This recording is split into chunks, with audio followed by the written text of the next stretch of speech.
Hello दोस्तों, तो आप सभी का फिर से स्वागत है स्टडी विद प्रथमेश में। तो दोस्तों आज हमारा कॉन्सेप्ट क्या है, scope resolution operator with programme.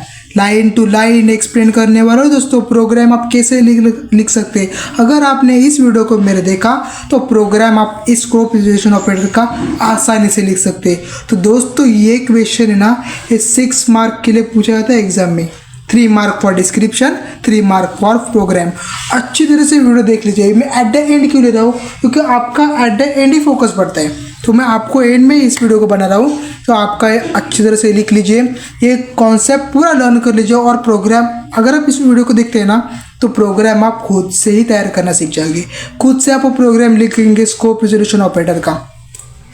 तो दोस्तों object oriented using program using C++ का ये लेक्चर नंबर 7 है, यूनिट नंबर 1।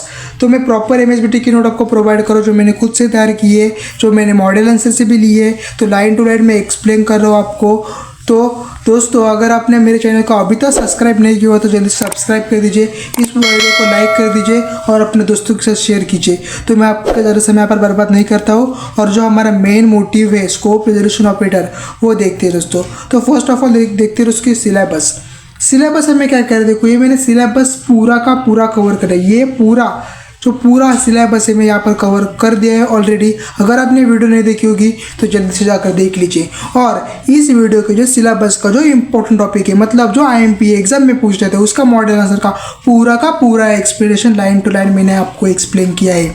तो आई होप आपने स्टडी स्टार्ट कर दी होगी, और आप रोज़ मतलब डेली स्टडी करना मत भूलिए, क्योंकि डेली स्टडी करना इम्पोर्टेंट है। अगर आपको डिप्लोमा में अच्छे मार्क पास आउट होना है, KT नहीं लगानी है। के स्कीम के लिए KT लगाना मुश्किल नहीं है, बहुत ही मतलब KT लगाना की कोई बात ही नहीं, क्योंकि आपका जो स्कीम इतना सुपर्ब है ना। UT में अच्छे मार्क निकालो, सेमेस्टर क्रॉस करो, तो सेमेस्टर में आपको KT लगने का कोई जवाब भी नहीं है, लेकिन आपको स्टडी करना पड़ेगा रेगुलरली। तो देखो हमने ये पूरे टॉपिक कवर करे थे, लेकिन हमारा टॉपिक था स्कोप रेजोल्यूशन ऑपरेटर, ये रह गए थे। तो यहाँ पर स्कोप रेजोल्यूशन ऑपरेटर का मैं जो न्यूमेरिक मतलब जो प्रोग्राम है आपको मैं यहाँ पर एक्सप्लेन करता हूँ। मेमोरी मैनेजमेंट ऑपरेटर ये है ना दोस्तों, ये एग्जाम में कभी पूछा गया नहीं। तो आप ये स्टडी नहीं करेगी तो भी इतना भी कुछ फ़र्क पड़ने वाला नहीं है, लेकिन scope resolution operator is very important.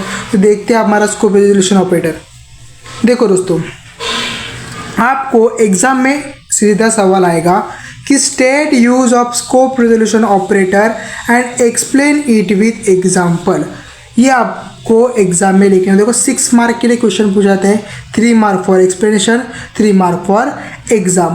तो आपके लिए क्या करना पड़ेगा, ये 4 पॉइंट आपको लिखने पड़ेंगे एज ए एक्सप्लेनेशन। अगर आपको 2 पॉइंट कहीं ज़्यादा मिलते तो भी ऐड कर सकते, तभी आपको 3 मार्क्स मिल जाएंगे। तो दोस्तों फर्स्ट पॉइंट हम देख लेते हैं क्या है।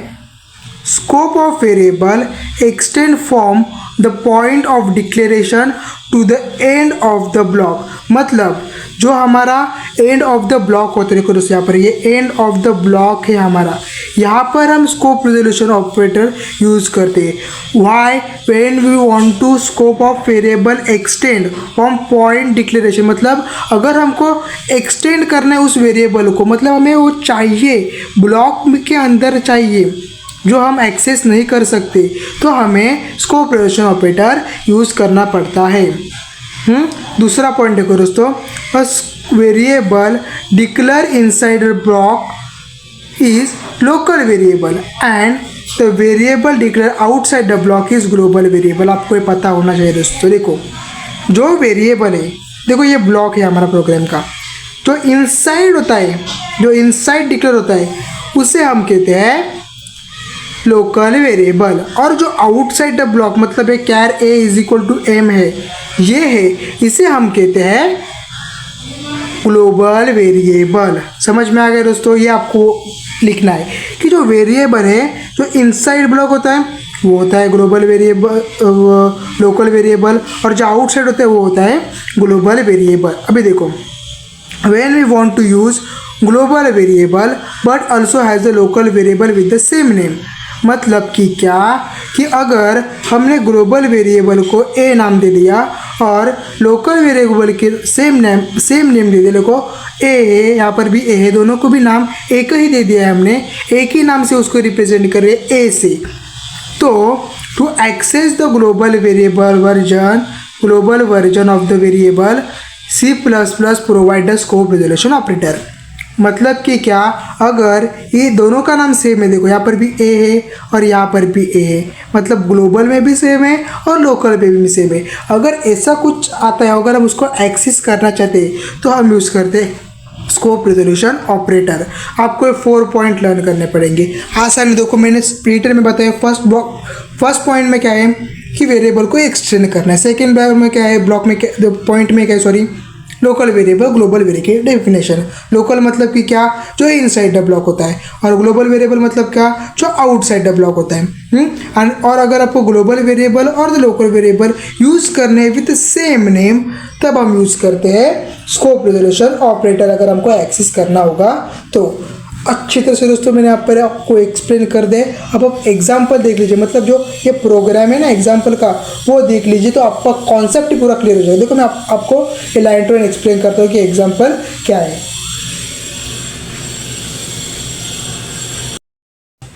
तो दोस्तों देख लेते हैं कि जो हमारा एग्जाम्पल है स्कोप रिजोल्यूशन ऑपरेटर का, वो हम कैसे कर सकते हैं। जो मैंने प्रोग्राम पिछले स्लाइड में दिखाया आपको, वो यहाँ पे मैं आपको लाइन टू लाइन एक्सप्लेन करता हूँ कि आप एग्जाम में कैसे लिख सकते हो।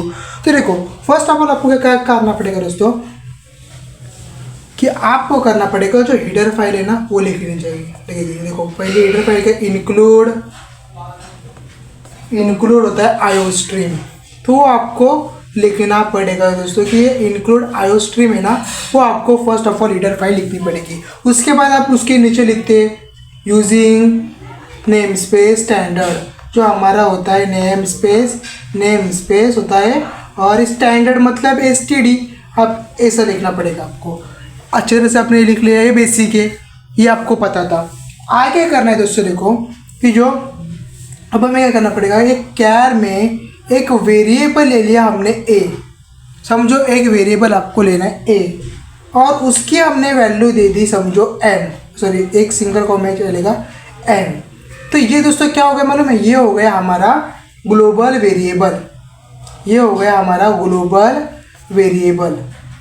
देखो ग्लोबल वेरिएबल मतलब कि क्या, कि जो ग्लोबल वेरिएबल होता है ना, वो प्रोग्राम के अंदर हम एक्सेस नहीं कर सकते, जो ब्लॉक होता है ना उसके अंदर एक्सेस नहीं कर सकते। समझ में आए दोस्तों, मैं आपको आगे बता रहा हूँ क्या कॉन्सेप्ट है। और यहाँ पर मैंने ले लिया स्टैटिक मतलब कि क्या, जो स्टॉप है, जो एक्चुअली जो स्टॉप है वो कहाँ भी एक्सेस कर सकते हैं हम। और यहाँ पर मैंने दूसरा उसका इंटीजर डेटा टाइप ले लिया, बी में उसकी वैल्यू दे दी 50, और यहाँ पर सेमी कॉलन देना मत भूलिए। तो ये क्या हो गया हमारा static variable, static global variable. समझ में आ गया दोस्तों कि स्टैटिक वेरिएबल और ग्लोबल वेरिएबल में क्या डिफरेंट है। ये देखो, ये हम एक्सेस कर सकते हैं मेन प्रोग्राम में, लेकिन ये एक्सेस नहीं कर सकते, क्योंकि इसके सामने स्टैटिक नहीं लिखा है। तो ये एक्सेस हम कैसे कर सकते हैं दोस्तों, तो हमें इसको एक्सेस करने के लिए हमें यूज़ करना पड़ेगा हमारा स्कोप रिजोल्यूशन ऑपरेटर। समझ में आया। अब देखते हैं आगे, देखो आगे आपको समझ में आएगा दोस्तों। देखो इंटीजर मेन मतलब कि हम मेन फंक्शन यहाँ पर शुरू कर दें। हम मैंने कहा था कि ये बॉटम टू अप है, क्यों, क्योंकि पहले हम कैरेक्टर डिक्लेयर करते बाद में इंटीजर मेन करते। सी में हम टॉप टू बॉटम क्यों कहते हैं, क्योंकि first of all main character मतलब मेन फंक्शन परफॉर्म करते बाद में डिक्लेरेशन शुरू करते। तो ये डिफरेंस है ये ओओपी में, C++ में और सी में। अब देखो दोस्तों, यहाँ पर मैंने एक ट्विस्ट, देखो क्या कर रहा हूँ मैं, फिर से मैंने कैर ले लिया और मैं यहाँ पर ए ले रहा हूँ। देखो यही ए है, यही ए है, और यहाँ पर भी उसकी वैल्यू में दे रहा हूँ एस। समझ में आ गया। तो ये क्या हो जाएगा अपना लोकल वेरिएबल। अब आप बोलोगे कि ये लोकल वेरिएबल क्यों हो गया, क्योंकि ये लोकल वेरिएबल इस वजह से होगा दोस्तों, क्योंकि ये हमने मेन ब्लॉक है। यहाँ पर देखो मिस्टेक हो गई मेरे से, यहाँ पर ये देना मत भूलिए, कर्ली ब्रेस ओपन करना मत भूलिए, मार्क्स आता है दोस्तों। हाँ देखो, ये लोकल वेरिएबल, ये ग्लोबल वेरिएबल और ये लोकल क्यों, क्योंकि ये ब्लॉक के अंदर मेन फंक्शन के अंदर ये हो गया लोकल वेरिएबल, और ये बाहर है उसलिए ये हो गया हमारा ग्लोबल वेरिएबल। लेकिन इस वैल्यू को जो स्टैटिक में है पर हम एक्सेस कर सकते हैं, ये वैल्यू भी एक्सेस कर सकते हैं, लेकिन ये कर नहीं सकते क्योंकि ये ग्लोबल है, प्राइवेट है, ये नहीं दे सकता अपना। अगर हमको इसको ऐड करना पड़ेगा, तो हमें यूज़ करना पड़ेगा स्कोप रेजोल्यूशन ऑपरेटर। अब देखते हैं कि हमें कैसे कर सकते हैं। देखो अब मैंने सिंपली सी आउट कर दिया, मतलब कि हमें यहाँ पर प्रिंट करना है। तो प्रिंट क्या होगा, देखो ये मैंने न्यू लाइन, मतलब जो ये होगा ना न्यू लाइन प्रिंट करेगा। हाँ समझ में आएगा, न्यू लाइन ये प्रिंट करेगा।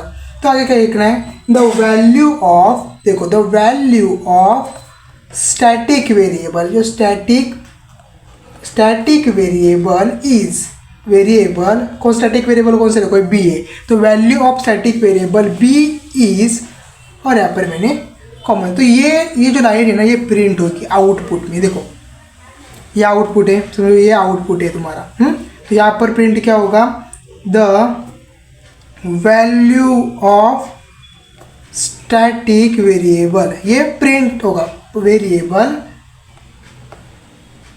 बी इज, ये प्रिंट होगा। लेकिन हमें प्रिंट क्या करना है, ये वैल्यू चाहिए, तो हम उसमें देंगे देखो ये बी, और यहाँ पर हमें करना पड़ेगा इसको क्लोज सेमीकोलन की मदद से। अब हमें क्या चाहिए, हमें इस वैल्यू का एक्सेस करना है। तो सीधा ये देखो ब्लॉक के अंदर है, तो मैं सिंपली यहाँ पर भी कर दूंगा सी आउट, और इसके अंदर लिख लूँगा न्यू लाइन पर करूँगा द वैल्यू ऑफ, कौन सा वेरिएबल है, देखो local variable, value of local variable, कौन सा वेरिएबल ए इज, और यहाँ पर दे दूंगा डॉट। तो यहाँ पर क्या प्रिंट होगा, सेम यहाँ पर प्रिंट होगा the value of local variable A is, ये देखो यहाँ पर मैंने कॉल किया बी को, तो यहाँ पर आ जाएगा 50। अब यहाँ पर मैं कॉल करूँगा इस वाले ए को, तो ये ए जब कॉल होगा ना तो ये आ जाएगा सीधा यहाँ पर एस। समझ में आ गया दोस्तों, एस यहाँ पर प्रिंट होगा। जो हमारा ये हमारा जो वैल्यू है, मतलब लोकल वेरिएबल की वैल्यू एस है, वो यहाँ पर आ जाएगा। अब हमें क्या करना है, देखो सी आउट करना है। अब हमें चाहिए इसकी वैल्यू, तो वो हम कैसे निकाल सकते हैं, देखो दोस्तों कि देखो न्यू लाइन पर मैंने कर दिया, फिर से सेम आपको लिखा the value of local variable, फिर से लिख लीजिए लोकल वेरिएबल। प्रैक्टिस करोगे दोस्तों आपको अच्छी तरह से ये प्रोग्राम भी सिंपल हो जाएगा। और यहाँ पर फिर से लिखेंगे ए इज, सॉरी मैंने यहाँ पर एक मिस्टेक कर दी। क्या मिस्टेक कर दी दोस्तों, ये हमारा ग्लोबल वेरिएबल है, ग्लोबल वेरिएबल है ए इज, और यहाँ पर दो डॉट दे देंगे, मतलब यहाँ पर हम सिंपली ले लेंगे प्रिंट हो जाए। तो क्या हो जाएगा दोस्तों, यहाँ पर the value of global variable A is, और अब ट्विस्ट देखिए ये हमने सेम कर दिया। लेकिन अगर हमको ये वैल्यू चाहिए तो सीधा एक्सेस नहीं कर सकते, प्रोग्राम में ट्राई करके देख लीजिए, आंसर यही एस आ जाएगा। फिर से ये हमें एक्सेस करना है तो हमें यूज करना पड़ता है स्कोप रिजोल्यूशन ऑपरेटर। सो स्कोप रिजोल्यूशन ऑपरेटर के बाद हमने अगर ए दे दिया तो यहाँ पर आ जाएगी वैल्यू एम। समझ में आ गया दोस्तों, इतना ही प्रोग्राम आपको लिखना था। यहाँ पर लिख लीजिए रिटर्न 0, और ये प्रोग्राम हो गया आपका फिनिश। इतना प्रोग्राम आपके लिए दे सकता है पूरे 3 मार्क, और 3 मार्क डिस्क्रिप्शन के। 6 मार्क का क्वेश्चन कभी पूछा जाता है, कभी ये 4 मार्क का भी पूछा जाता है, लेकिन आपको इसका प्रिपरेशन करना पड़ेगा। तो आई होप आपको अच्छे से प्रोग्राम समझ में आ गया होगा। ये हमारा लास्ट टॉपिक था ओओपी का। अगले वीडियो में मैं बताऊँगा कि ओओपी का सेकेंड यूनिट में सिलेबस क्या है, उसका मेन टॉपिक क्या है, उसमें हमें क्या स्टडी करना है। तो अगली वीडियो देखना मत भूलिए, और इस वीडियो को लाइक करना मत भूलिए दोस्तों। वीडियो को लाइक कर दीजिए, चैनल को सब्सक्राइब कर दीजिए। मिलते हैं हमारे नेक्स्ट वीडियो में।